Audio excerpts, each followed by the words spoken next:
Hey Dart fans, Steve Atherton here. So a little while ago I put out a video that was intended to help people with their darts technique, the setup of the playing area, and some drills to help people get better. Now I got some good feedback and some not so good feedback on the video, partly because some of my information wasn't right on the distances, some of my information on my technique and my form wasn't as good as it should be to play good darts. And so I've actually made it a goal to get a lot better at the game and to start working on my own game so that I can show a good example for what we want to do. I take a lot of pride in what I do, and I take a lot of pride in being good at sports and games. And so in order to get better, in order to help you out, I have to work on it myself. So this video is a little bit about some of those things that I've worked on, what I've been practicing and how I've been practicing, and hopefully it will help you continue to get better and see some improvement in your game as well.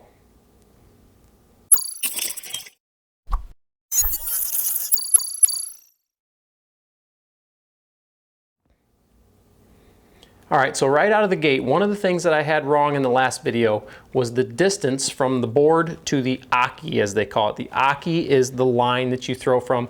When you see guys on TV playing darts in big competitions, it's actually a platform that's raised off of the ground so they can bump their foot right up against it and they know they're not going to go past the line.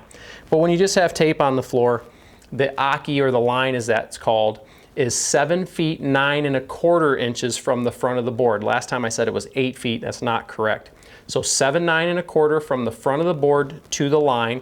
And sometimes it's a little hard to figure out how far your board is off the wall because you might have a backer behind it. So one of the things you can also do is take a tape measure and go directly from the center of the bullseye to the front of the line.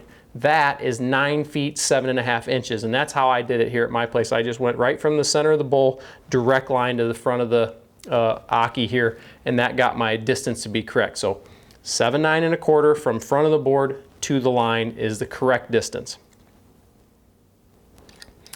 Now, a couple things that have helped me a bunch with my throw. Some of my feedback was that my form wasn't very good, and especially my follow through was very jerky, and it has been, and my dart wasn't flying as consistently as I'd like. So the first thing that I did is I changed my grip, and I went from a position where my fingers were back farther on the barrel. Some people are back barrel throwers, some are middle barrel, and some are front throwers, grippers. So I've gone from a position where I was farther back on the barrel to the middle. And these darts I happen to have a nice little ridge there that makes it easy to feel that. But I've also put my ring finger on the bottom edge of the steel tip. And that has given me a much more stable throw where I almost feel like my hand is pulling the dart as it releases instead of pushing from here where it would tend to go low. So my grip has made a big difference. I've also changed my foot placement and my shoulder placement. I was much more a 45-degree angle and kind of lean forward this way, but it put my shoulders too square to the board.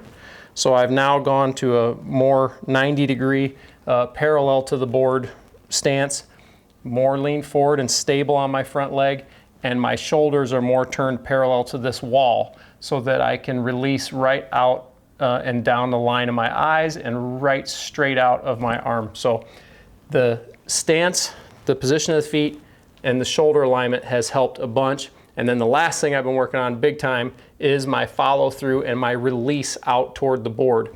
Before it was getting a little bit short or a little quick, and when I do that, the darts don't fly very well, and sometimes they come up short or low because I tend to throw and hang on a little bit. So I've been working on smoothing it out, making a much more relaxed throw with my new grip and my new stance, and it has helped a bunch in getting a better release and a better throw of the dart out toward the board.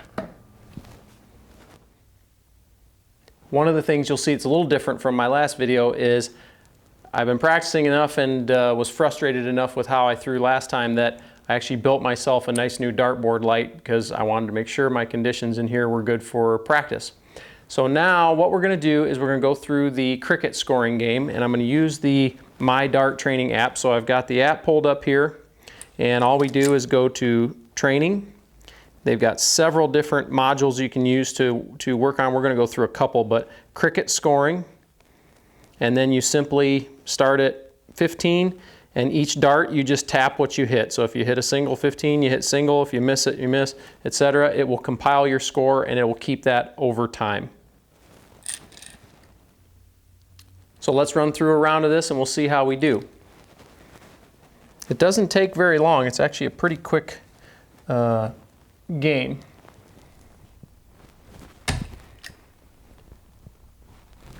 And always a little tougher when you're on camera. So that's miss, miss, single.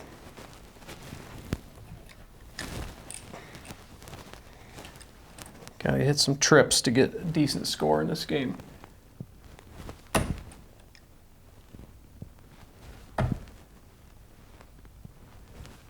There we go. Single, triple, single on 16s. Those help.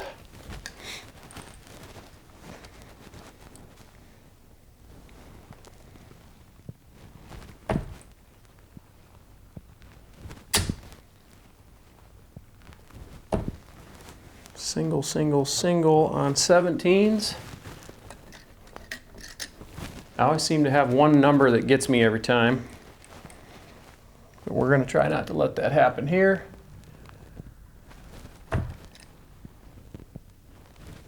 And bad follow-throughs.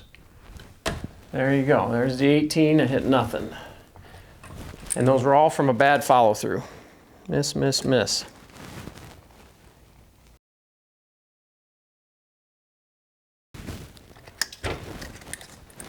See my lovely helper here.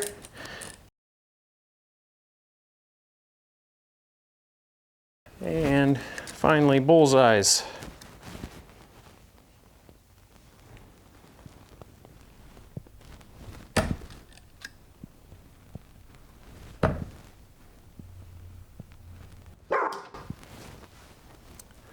Single, miss, single.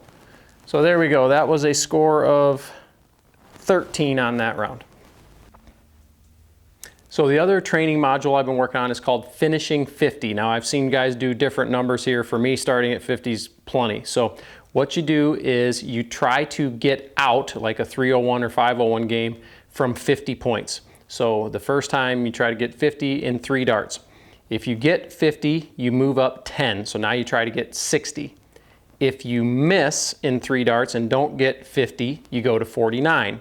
If you don't get it 49, then you drop to 48 and you drop.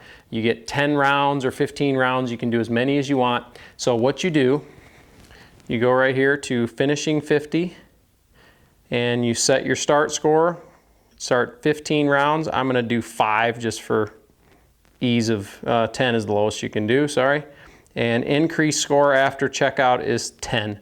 So you hit new game.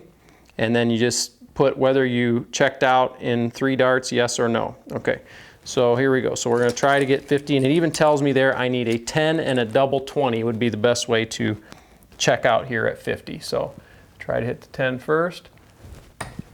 I hit a double 10. So now I got 20 points. I got to get 30. So I need a double 15.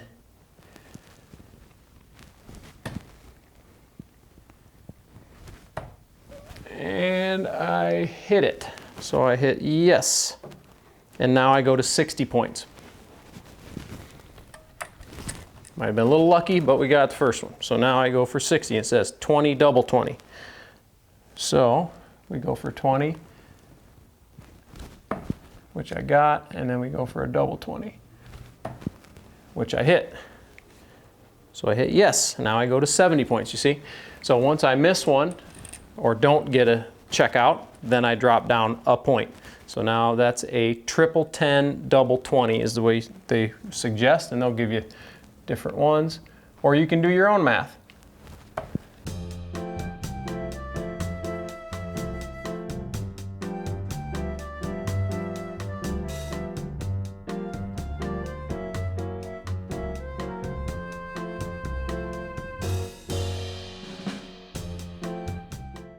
All right, so on 10 attempts, I got out 3 times. So I finished throwing at 74, I think was my number. So I started at 50, I hit it, got to 60, hit it, went up to 70, hit it, or didn't hit it, dropped a couple, hit it, went up to 75 or 6, dropped a couple and ended. So the higher you can get that number, and you'll find if you're not very good at it, you'll just start dropping 1, 1, 1, 1, 1, and next thing you know, you'll be down in the 20s. So the better you get at hitting your doubles, the better you get at picking your spots and hitting your numbers, the easier this game will get. So those two right there have been really good training modules for me. I'm going to keep working on them because I got a long ways to go, but it has been paying off and my throwing has definitely gotten better the last couple weeks.